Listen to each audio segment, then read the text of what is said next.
Hey, thanks for joining everyone. Welcome to this Mastering Alerts webinar. Just a few some housekeeping. There's a chat box. Please do ask questions as we go along. We're gonna have a Q&A at the end. We're gonna be doing a couple of polls. So we do encourage your participation. And yeah, the more feedback we get from you, the more valuable we can make this. So yeah, moving on, let's do a couple of introductions. So I will pass over to Mark first to introduce yourself, Mark. Morning, Mark. Good morning. Good morning, everybody. So Mark Roberts, Technical Director here at Prosperon, and looking forward to kind of letting everyone know and share our guidance, expertise, and what we kind of do for lots of customers about alert notifications today. Brilliant, thanks, Mark. My name's Alex Kendall. I'm one of the account managers here at Prosperon. I speak to lots of customers, and it's one of the topics that comes up quite often is alerting. So I think we're in for a valuable session. So yeah, moving swiftly on. Before we start, tell you a little bit about Prosperon, who we are. So Prosperon are SolarWinds Elite Partner. We've been a partner for over 18 years, so lots and lots of experience. We support over 400 customers worldwide. As a Prosperon customer, you're actually entitled to our in-house support services, so that's free of charge. We have over 10 qualified engineers, and that number's growing, some of which are security cleared if needed. And we pick up a number of accolades from SolarWinds each year. Including this year SolarWinds HCO Partner of the Year. I believe that's quite a biggie, isn't it, Mark? Yep, one we're very, very proud of. Real demonstration of what we do and how we work with customers to really kind of position the solutions to meet their needs and requirements. So it's always good to be recognised in our industry. Brilliant. And then finally, just wanted to touch on our professional services that we offer. So me as an account management, that's what I talk about day in, day out.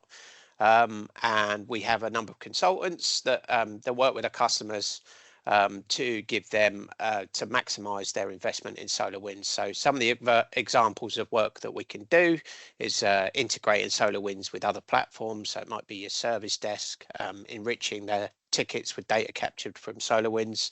We also have a library of scripts and templates which we apply to help customers customize their report in a dashboard so they can consume data in a relevant manner to their business. And we offer a number of tailored training courses as well to refresh customer skill sets and to help them keep up with all of the new functionality that's built into SolarWinds. So anything to add to that, Mark? No, I say we've been doing this for a very, very long time. Our team are doing this work all day, every day, so they really know their stuff. So certainly from that, we give a lot of help in terms of design, kind of architecture, just fundamentally getting the right value out of the solutions. Perfect, thank you. So moving on, what we're going to be covering today. So the objectives of the webinar. We're going to discover the options available for alert notifications. We're going to talk to you about using the right tools for alerts, how to gain insight into alert management, some active tips on that, and give you some direction on how to implement alerts with custom code. So I'm going to hand over to Mark, and you can take us through what you're going to be covering today. Fantastic. Thank you very much. The key thing with this, and this is all part of our kind of historic series on alerting. Alerting is a subject which is a vital part of any monitoring solution, and certainly it's reflected in the number of people we have attending these webinars in a live scenario, but also looking at our YouTube videos, because this is such a key thing to get right. We're always talking to customers about optimizing, analyzing, and determining how and where the alert problems are. When I say alert problems, these can manifest in many different ways, whether they're things like false positive rates being too high, alert storms happening where maybe 50 alerts are being generated, really only one should be created. And so what we're really concentrating, as I say, on today is the notification side. How do we get this information out? If you do want to reflect and review our previous alert webinars, which are really much more focused on doing those kind of optimization, tips and tricks on how to reduce those false positive rates. So what I've just got here is just a little slide that's just really demonstrating why we do alerting. We have these sections. Fundamentally, SolarWinds is there to monitor and therefore provide the detection mechanism. So the quicker we're able to detect issues. And the key thing with that is, are you collecting the right metrics? Are you collecting the right data from the environment to be able to say this is a bad number, this is an issue, this is something that somebody needs to action and go and look at actively. So that detection time frame needs to be very small. And the reason it can be small is if you've got good coverage in place. And then we have our first kind of really problematic and how long is that piece of string situation, the response time. And the longer the response time, i.e. the longer it takes for someone to be notified, to come on, receive and see that notification and then go and action it and take responsibility, the longer the resolution whole process is going to take. So this is very much around what we're going to be talking about today, because we want to try and reduce that response time. From there, investigating, remediating, and then confirming everything's good. Well, that is obviously the monitoring job has done its thing at that point in giving the information around what's going on, giving enough knowledge to be able to help with the investigation and the forensic review, to then allow the engineers to go and do the remediation actions, confirm it's working, and get the service restored. Now, everything that we talk about in alerting is about moving and shrinking this list down as much as possible. The shortest amount of time that we can have on the MTTR, the better. And so all of this really feeds into the why do we do alerting? It's to resolve things quickly, to be proactive.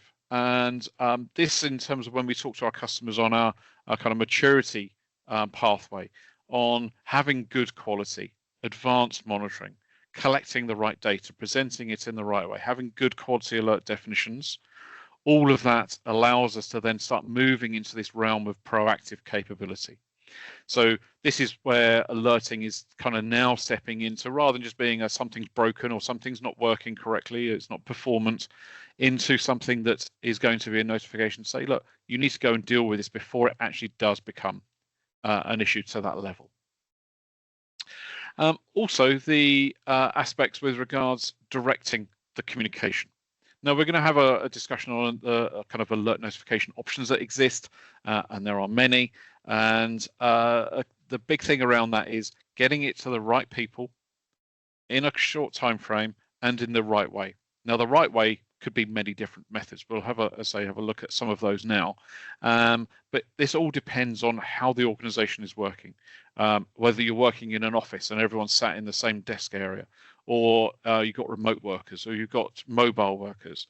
They are the decisions and aspects around the review to make sure that you are identifying what the right mechanism is, who the right people are.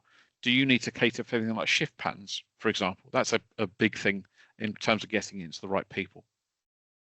Also, with regards to the data, the structure that we send out in the notifications, this helps the ongoing system, whatever the notification platform is, or indeed the integration piece with regards to things like service desks. So putting it into the right queue. So the device that's got the problem, it might be a network device. Okay, well, the network engineering team needs to see that. If a database administrator receives a system down alert at 3 o'clock in the morning and he looks at his notification and he finds out that it's a router at a site which has no impact on his database or her database, they're not going to be happy about that. So we want to make sure that we're getting it into the right hands in the right way. I mentioned integration. We'll see in a moment the importance of that. And the way that we really steer our customers to perform that capability into things like service desks or alert management tiers.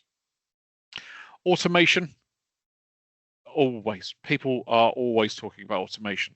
If you have the ability to identify an issue, confirm that that's an issue that can be automatically remediated, then great.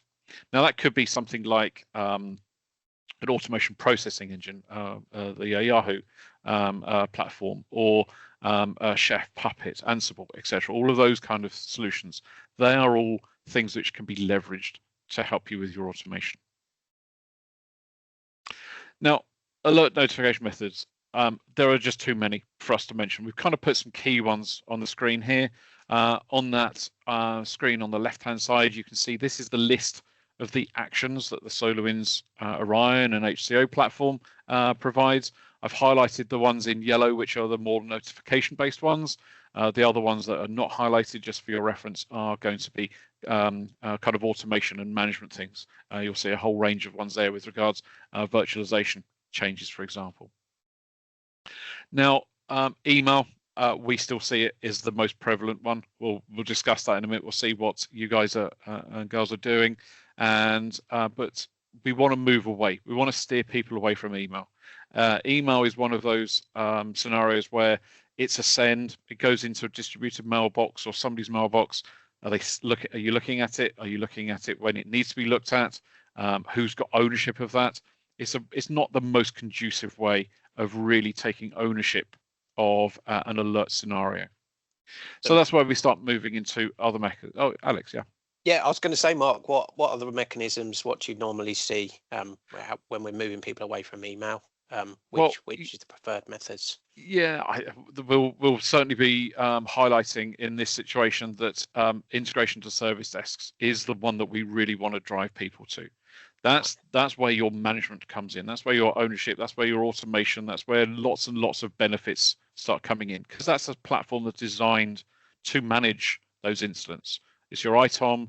It's your IT service management platform, and so it is built deliberately to do these functions. So that's really where we want to be aiming for. Okay. I'll go into some specifics on the background on that and the whys and wherefores.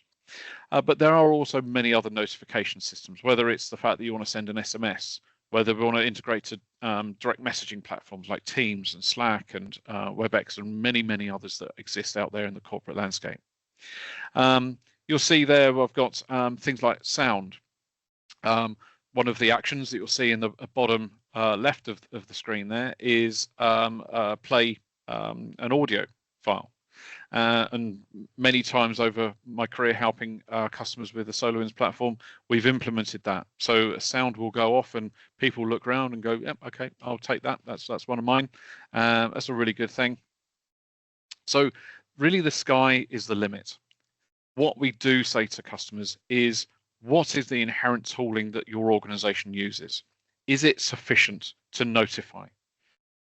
Is it sufficient to do the timely notification and to communicate back into a pool of people if it's a group that's receiving these messages, so that ownership can be put in place? I can put my hands up and say, I've got this. So let's say anything can be considered a notification, and but we want to be identifying how we kind of working from a service desk point of view. So let's go and have a look at that in a bit more detail. So we've kind of got on the screen here is that workflow. We've got our applications in the bottom left, our systems, our network infrastructure, our cloud infrastructure, databases, all of the things that IT deliver to an organization from a technology point of view. We've got our monitoring platform, obviously SolarWinds, and that is the one that's doing the detection. It's identifying that there's problems, that there's issues that need action. Now I'm going to pause, I'm going to say action again, I'm going to pause, I'm going to say action again. That is the biggest takeaway out of all of our alerting webinars and discussions that we have. If you are receiving an alert notification and you look at that and go, oh, that's nice, that's good to know, that is not an alert. That response should be, okay, I or someone else needs to go and do something now. If that's not your response and you are the, oh, that's good to know, that should be a report.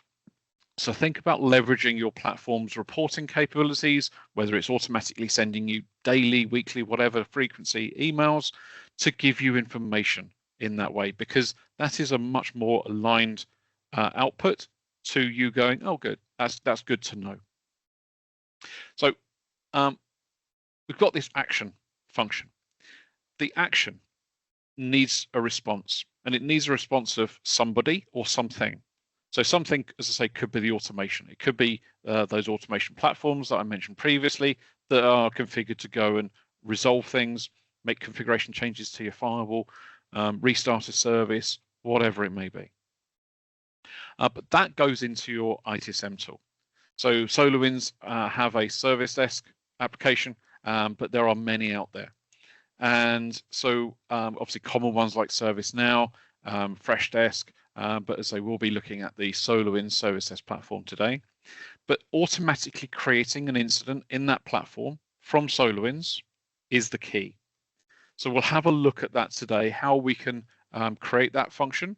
So immediately the alert is detected, a ticket is created in the ITSM platform, and it's moved into the right queue, it's given the right severity, the information is there, and so the support rep can look at that as a new ticket scenario and then start processing, whether that's them performing remediation themselves or then involving a response team, whether they're escalating it to a tier 2, tier 3, whatever is appropriate to resolve. So they're going to go and do their work. They're going to record their actions in the Service Desk platform. And that is audited.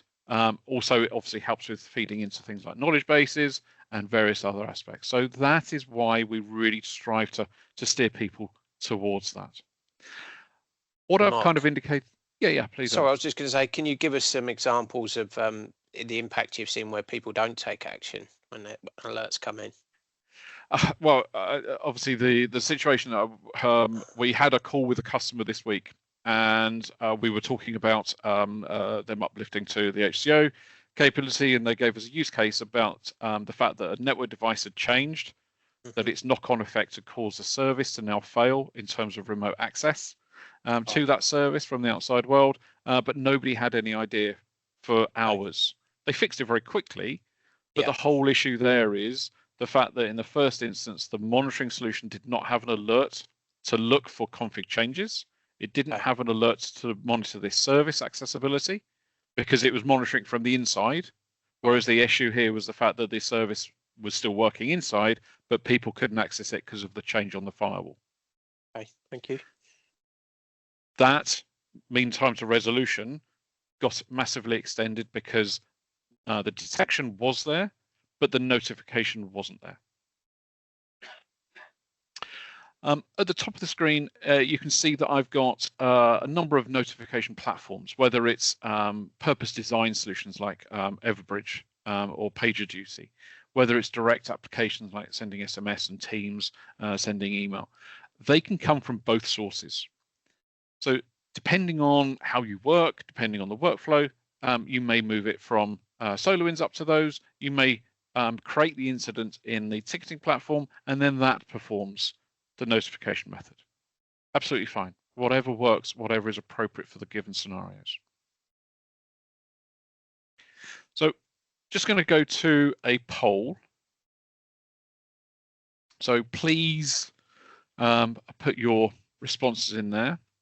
Just going to have a look and see what people are putting in. Do you currently integrate your alerts automatically to your ITSM ticketing platform? Yes, no, or no. We'd love to know how we can. Okay, so we're just going to pause there for a moment. So one shot straight into the lead. No, would love to know. One of the big things in there is we have yet to come across an ITSM platform that we cannot integrate to. All of them have the ability to create tickets, and so therefore, if you have an ITSM platform there and you're thinking about this, then if you're unsure about it, reach out to us. We can give you some guidance and assistance. But as I say, we have yet to find one we can't put in place. If anyone has any questions on this, by the way, I'm not sure if we said it at the start. I was kind of distracted, but please ask questions in the Q&A panel. We'll go through those at the end of the session.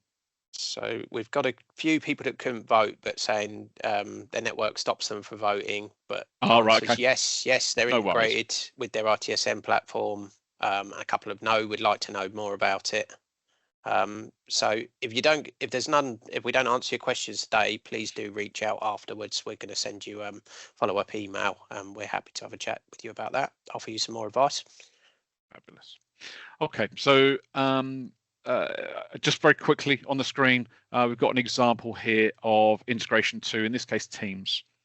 Now, what I'm highlighting here is the fact that we've got the ability to really enrich the information. We're putting good quality information so that when they receive that message in Teams, you know what the device is, where it is, what does it do, who owns it, what its priority level is, all of the things that allow you to look at that straight away and go, okay, I know how to respond to this. And I say, this is an example of just kind of putting something in where people can start talking. This for me is a supporting notification method. It probably should not be your primary method because, again, we don't have this kind of ownership. We don't have that history. But this is certainly a good medium for a team of people to start working collectively on a particular issue, to get a chat channel going that maybe a response as a group effort is appropriate. What would you suggest as a primary method, Mark? Thank you for raising this again. Service desk integration. So always, we keep coming back to that. That's the one that we really want to be aiming for. I've just highlighted here that another aspect around this alerting scenario is that where we've got these kind of scenarios coming along, where okay, we've created this situation, but change management, yeah, if a device has gone into a change window, you shouldn't be alerting on it in the first place. So this shouldn't even have been created. So there are ways that we can cater for that. Okay, sorry, Mark. I'll pause there. I've got another question. Is this chat integration done from SolarWinds or from the ITSM tool? I will show you that very shortly. But certainly the one I'm going to show you today is from SolarWinds, but there should be no reason why your ITSM tool cannot do that as well. From your point of view, it's just about identifying what is your preferred source to create that message going.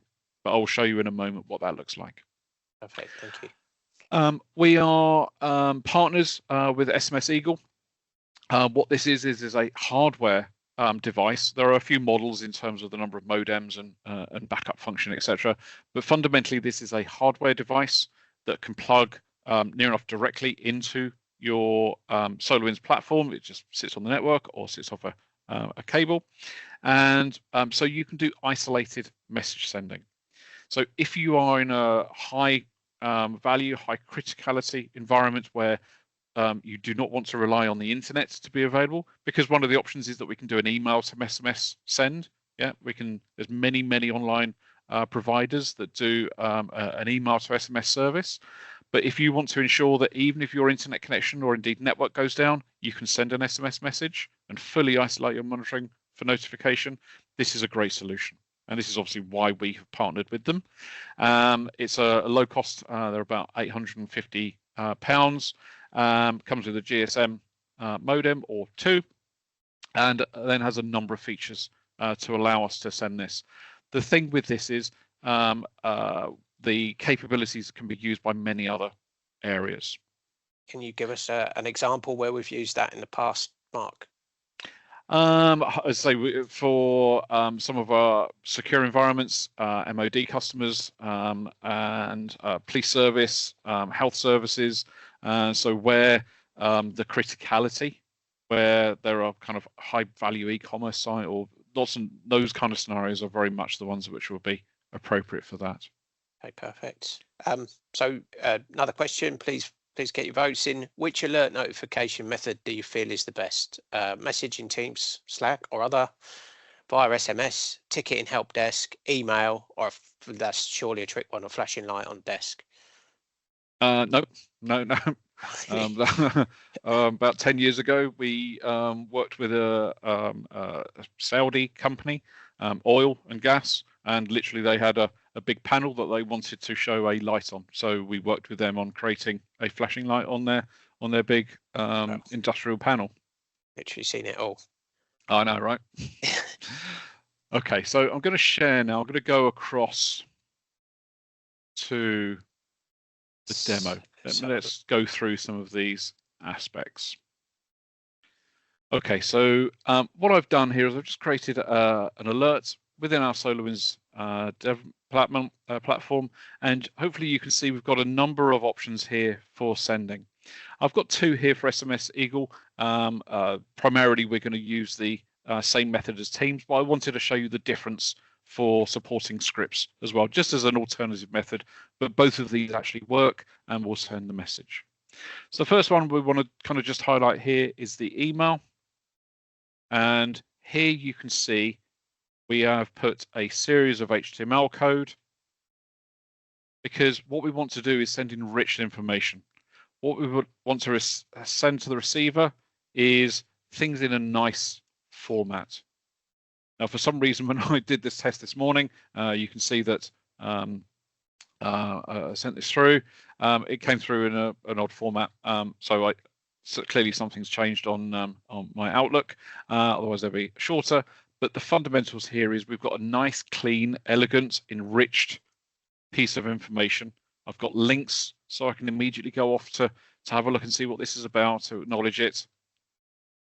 So it's better than just saying this node is down. Yeah, that's pretty pretty standard, pretty basic out the box function. So we want to be thinking about utilizing something a bit enriched from that. Let's go and have a look at our teams here. So this, I'm not going to show everything because we've got some code in here, but this is our using the send a get post to a website, where we're posting a JSON object to a particular URL.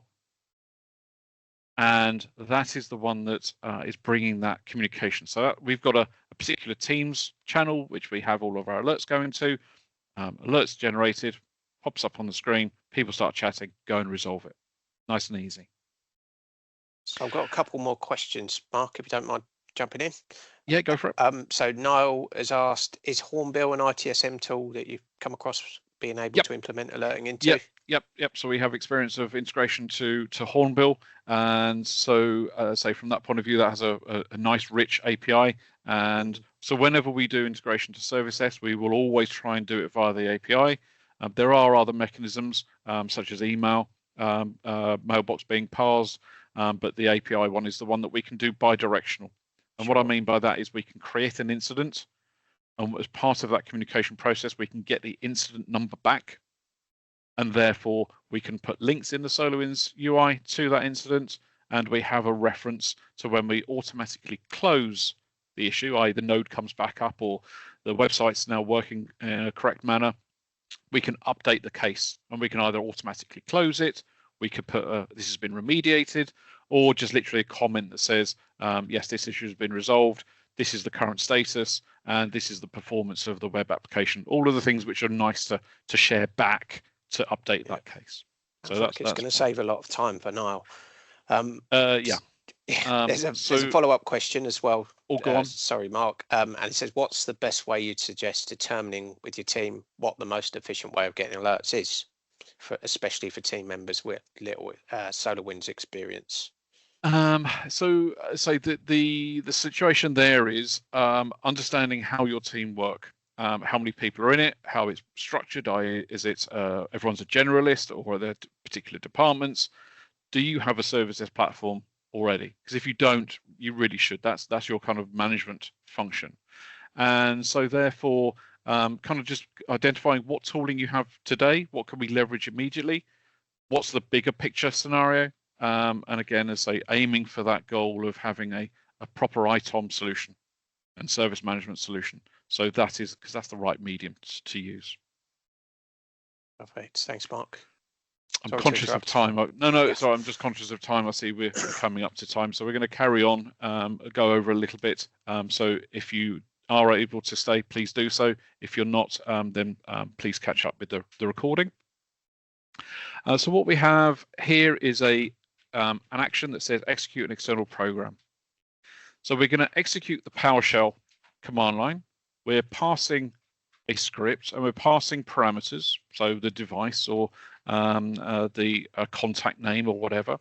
And so this is the PowerShell script for SMSEagle here. Obviously, I've obfuscated some of the elements here. And so from here, then this will then generate our message. So you can see that just before we started, I generated this message, and this would have been the message. And actually, I can show you on my phone. I'm sure that would have come through. Yes, it did. So that's the message that came through half an hour ago. This is the management interface of this appliance. We've got obviously the ability to look at the history of when messages went out, who they got sent to, and from this, various other features with regards who we're sending it to, the shift pattern they're on, whether we want to forward it. There's other features, as I say, with regards to SMS. But this platform, as I say, has this API. And I wanted to use this as an opportunity just to put something here on our list so we can see how easy this is to look up. In this case, all I did was did a search for SMSEagle API, took me to this site, and at this point I can look at the information on how to generate the JSON body.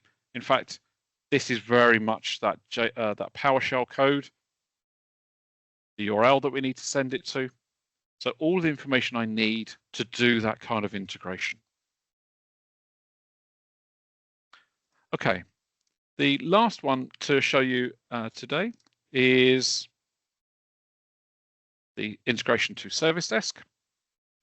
Now for Hornbill, we would have used something similar to the PowerShell method that we've just seen. SolarWinds out of the box supports obviously their own Service Desk platform. They also support the ServiceNow platform, but as I say, Hornbill Freshdesk is very much just a case of creating that PowerShell API integration. And so here we've just got this UI that allow us to determine what data values do we send across. How again can we enrich this information? What are we going to do when we're resetting the alert? Now, if I go to my Service Desk, you will see that I've got a new incident has been generated. If I click in there, you can see that my alert notification has come through. You can see it's automatically hit my SLA breach. So this has now automatically been escalated to my manager or the escalation team or whoever's been configured because this has not been responded to within the half an hour response time window. So these are the things which are really going to help in terms of that ability to respond in the correct manner. And so here's the data that we're sending across. I now know which device has been experiencing the issues, what its IP address is, what device is, where it is, what it's doing. In this case, this is one of the other SolarWinds solutions. And so at this point, I can now start working this case. I can assign this to other people. I can use the AI capability to determine that there are some suggestions on how to fix this problem. So say from here, all of these aspects now are all going to come into play with regards how you now process this as a ticket. Perfect. Thank you very much, Mark. Okay, so let me just come back. So, yeah, I think we're going to we take more questions. So I've got one final question from Niall, who had who's got Hornbill and was interested in integrating that into SolarWinds.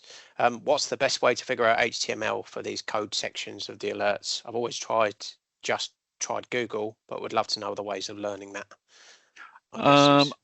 Okay, so I think there's some conflated aspects here. So in terms of integration to Hornbill, what I would be doing is bringing up the Hornbill API, working through how we interface to that, what the create incident structure is, and building this script to go and perform that action. In terms of your question regards HTML, that's more around the formatting of the email. And by all means, reach out to us. I'm happy for us to share our template. You will be able to see that, and then just use an HTML editor. So whether that's an online free HTML editor or a local one, then you can use those tools to make your kind of email reception more visual and more appealing. Perfect. Thanks, Mark. Have we got any other questions from anyone in the group? Doesn't look. I'll give it a few more seconds. Doesn't look like we've got any more. So so that's Niall saying thank you. That's all right. I'll just messaging him back. Perfect. So let's move on. I wanted to talk about, so we've got an upcoming event on the 26th of September, talk about SolarWinds hybrid cloud observability and how Prosperon can help customers transition to that. So what is hybrid cloud observability? It's an evolution of the Orion platform, and it gives you seamless visibility across your entire stack. So if you're currently using multiple tools for monitoring your stack, HCO gives you an integrated view of your network, infrastructure, virtual layer and applications. Most of the customers we speak to save vast amounts of money and time by reducing the number of tools that they're using. And they also find that it improves collaboration between teams, improves end user experience and reduces mean time to resolution of solving problems, as we discussed earlier. HCO also utilizes AI to connect the dots and give you proactive insights and predictive recommendations ahead of time. So rather than putting out fires, you are reacting to them reacting to them when there's a problem. You're getting ahead of those. So the event is in Mayfair on 26th of September, as I've mentioned. It's very popular. Please register your interest. We probably can't fit everyone in, but we will be doing future events, so we'll keep you in mind for those. So reach out to your account manager or drop an email to sales@prosperon.co.uk, and we're going to be sending a follow-up email. So happy to please come back to that.